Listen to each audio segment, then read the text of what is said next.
میں نے شروع میں جو حدیث پڑھی ہے ابو داؤد ترمذی نسائی کی، ام المؤمنین حفصہ بنت عمر بن خطاب رضی اللہ تعالی عنہما سے مروی ہے، انہوں نے کہا نبی نے فرمایا من لم یجمع الصیام قبل الفجر فلا صیام علیہ، جو فجر سے پہلے صیام کی نیت نہ کرے اس کا روزہ نہیں ہوتا ہے۔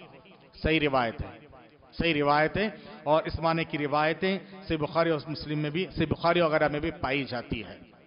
تو اب سحری کے بعد دوسرا مرحلہ آتا ہے نیت کا، اور نیت کب کرنا ہے؟ فجر سے پہلے کرنا ہے، فجر کی نماز کے بعد نہیں، ہے نا؟ مسجدوں میں کیا کراتے ہیں؟ فجر کی نماز کے بعد نیت کر لو بھائی۔ یہاں تو شریعت میں یہ کہا جا رہا ہے قبل الفجر، فجر سے پہلے نیت کرنا ہے، اور کسی بھی عبادت سے پہلے نیت ہوتی ہے، عبادت شروع کرنے کے بعد نیت نہیں ہوتی ہے۔ سب سے پہلے ہم نیت کو سمجھیں۔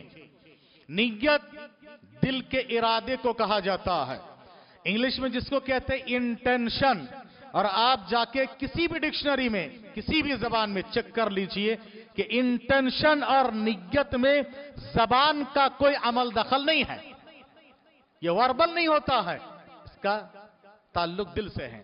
اسی لیے آپ نے زبانی کسی کو کچھ کہہ دیا، کہنے کے بعد معاف کیجئے گا میری انٹینشن یہ نہیں تھی، مطلب زبان سے کہنے پر بھی انٹینشن نہیں ہوتی ہے نا؟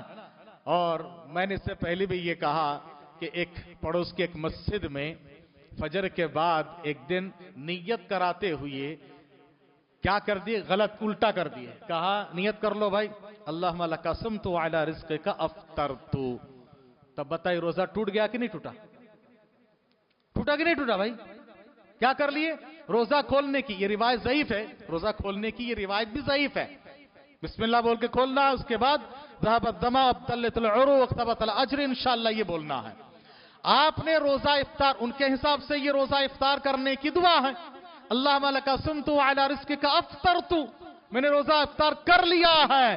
اگر زبانی نیت قابل قبول ہے، آپ انصاف کے ساتھ بولو کہ اگر غلطی سے بھی ہو، زبان سے تم نے تو کہہ دیا نا، اب یہاں کہیں گے نہیں نہیں ہماری انٹینشن نہیں تھی، غلطی ہو گئی۔ جب یہاں پر انٹینشن زبان سے نہیں ہو رہی ہے تو یہاں کیوں ہے بھائی؟